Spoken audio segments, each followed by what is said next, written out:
Ben, a pretty one-sided first session of the day, and then it seemed to burst into action. What's your assessment of it? Yeah, obviously me and Haas tried to put him under a bit of pressure in that first session.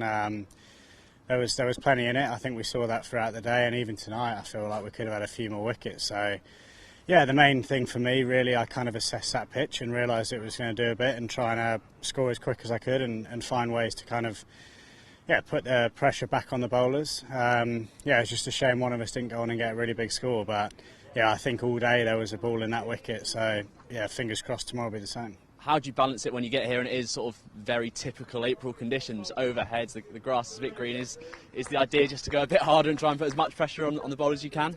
Yeah, I think everyone goes about it differently. Obviously Haas kind of stuck to his guns, backed his defence, and I went the other way and went a bit harder. I think day one I always rock up here expecting to bat. You know, I know sides are going to put us in, so kind of all morning I'm preparing to kind of be batting. And I think generally they bowled a tad too short in that first session, and yeah, for me it was about trying to capitalise on that. And then when the spinner comes on, I suppose that's the chance for you to try and capitalise as much as you can. A lot's been made in the winter about how strong you are against that, and again we saw today you trying to take the positive option.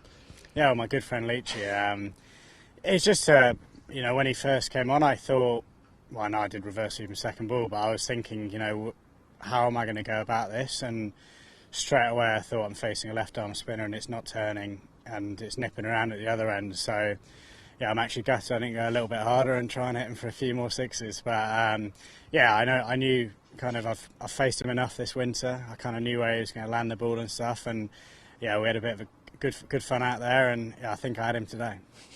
What was your assessment of that second session, I suppose, when Somerset did come back into things, the wickets started to fall? Is that a case of good bowling and good battling from their perspective?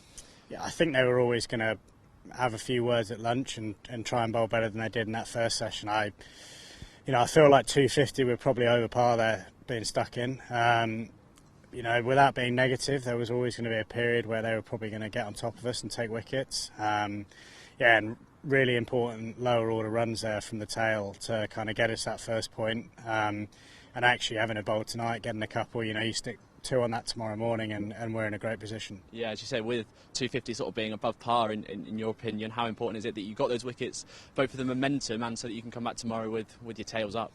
Yeah, I mean, it's always nice kind of getting the openers out and try and get into that middle order as early as we can tomorrow. I think the benefit as well of the big boys up top, them getting two spells with the new ball is always nice. We can get Broady and Ledge coming back at them again tomorrow morning, whilst that ball's nice and hard. So, I believe we could kind of have a session in the morning where we take 8 wickets if we bowl well enough. We've got to go and do that. But yeah, I feel like it's that kind of pitch where you can kind of take 5, 6, 7 wickets in a session. And obviously Brett with the wickets, but it's good to see Stuart coming in on his home ground as well, with his danger that he poses, I suppose. Yeah, obviously really nice having Broady.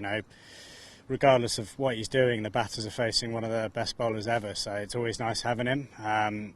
Fingers crossed he can get on a bit of a rhythm tomorrow and have one of his crazy spells.